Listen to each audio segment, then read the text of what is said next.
Bonjour et bienvenue dans cette capsule où on va voir aujourd'hui comment faire des mesures avec un oscilloscope. Alors bien évidemment, tout d'abord, il faut mettre votre oscilloscope, cet appareil, sous tension. Généralement, c'est un gros bouton où il est écrit on ou off. Ensuite, pour pouvoir commencer à faire des mesures, il faut bien évidemment relier l'appareil au montage. Pour cela, vous disposez de ce qu'on appelle des cordons de type BNC. Vous les reconnaîtrez, ils ont ce genre de petit embout un peu spécial. Étape suivante, il faut faire ce qu'on appelle le réglage du zéro. Et puis, par la suite, il faudra régler la base de temps, c'est la durée de balayage horizontale, et puis il faudra aussi régler l'amplitude du signal. Mais pour voir ça un petit peu plus en détail, je vous propose de regarder cette animation. Nous voilà donc en présence d'un oscilloscope et reprenons les différentes étapes. D'abord, mettre en marche. Facile. Ensuite, régler le ground ou régler le zéro, c'est-à-dire ici symbolisé par le petit symbole GND, ground en anglais.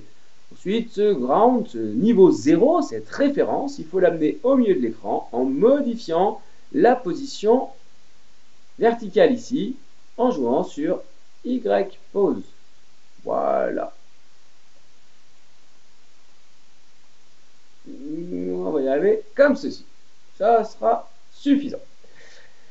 Par la suite, il faut bien évidemment revenir sur une position qui permet de faire des mesures. Ici, par exemple, DC.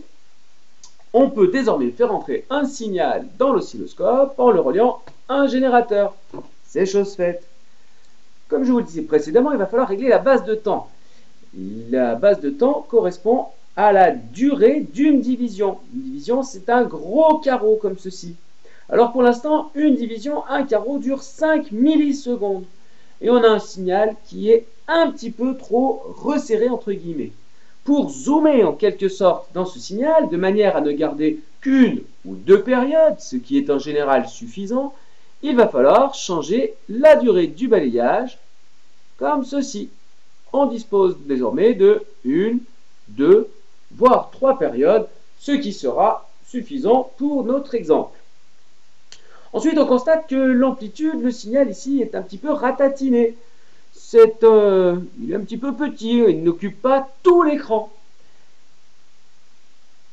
Je peux donc zoomer encore une fois en changeant cette fois-ci le réglage de l'amplitude ici. Voilà, de manière à ce que le signal occupe quasiment tout l'écran. Comme vous constatez, le générateur, lui, n'a pas changé. J'ai toujours le même signal qui est fourni. En jouant sur les réglages de l'oscilloscope, tout ce que je fais, c'est zoomer sur le signal sans en modifier les caractéristiques. Voilà. Alors, on va voir maintenant comment faire une mesure d'amplitude et une mesure de période grâce à cet oscilloscope. Pour commencer, entamons cette démonstration par la mesure de la période.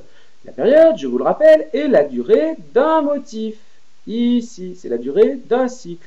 On peut la retrouver entre le maximum ici et celui-là, entre ce minimum ici et celui-ci, ou tout simplement ici, entre cette durée et celle-ci.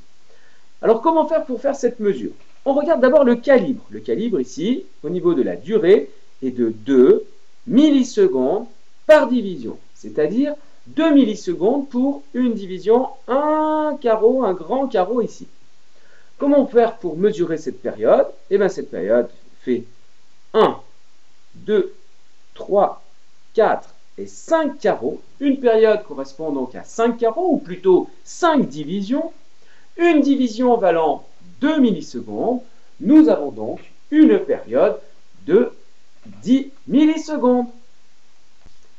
Effectivement, ici nous avons 2, 4, 6, 8 et 10 millisecondes pour cette durée ici, pour une période. Pour avoir la fréquence, il suffira d'appliquer la relation F égale 1 sur T, en n'oubliant pas, bien évidemment, de faire les bonnes conversions. Alors, comment mesurer maintenant l'amplitude du signal? L'amplitude et la tension ici entre le niveau de référence, le 0, et la valeur maximum ici.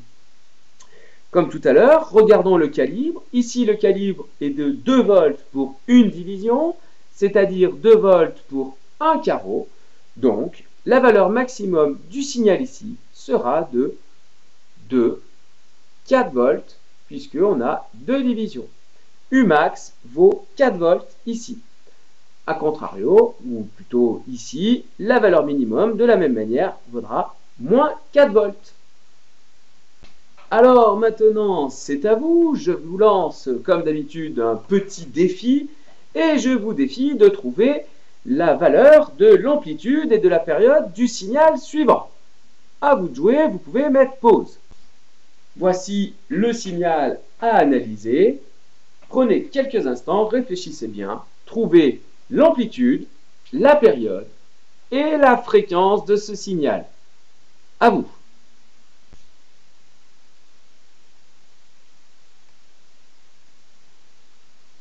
Voilà, je vais considérer que vous avez eu le temps de trouver les réponses. Alors, pour l'amplitude, on a une amplitude, comme tout à l'heure ici, de 2 divisions, avec 5 volts par division. On a donc une amplitude de 10 volts pour Umax, moins 10 volts pour Umin.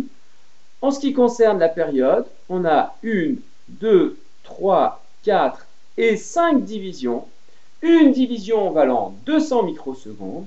Nous avons donc 1000 microsecondes.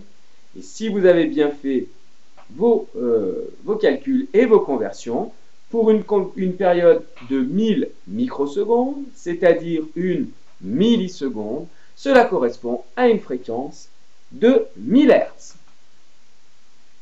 Voilà, j'espère que cette petite capsule vous aura plu et que maintenant, en voyant un oscilloscope, votre réaction ne sera plus celle-là. Et en attendant, moi je vous dis à plus en classe!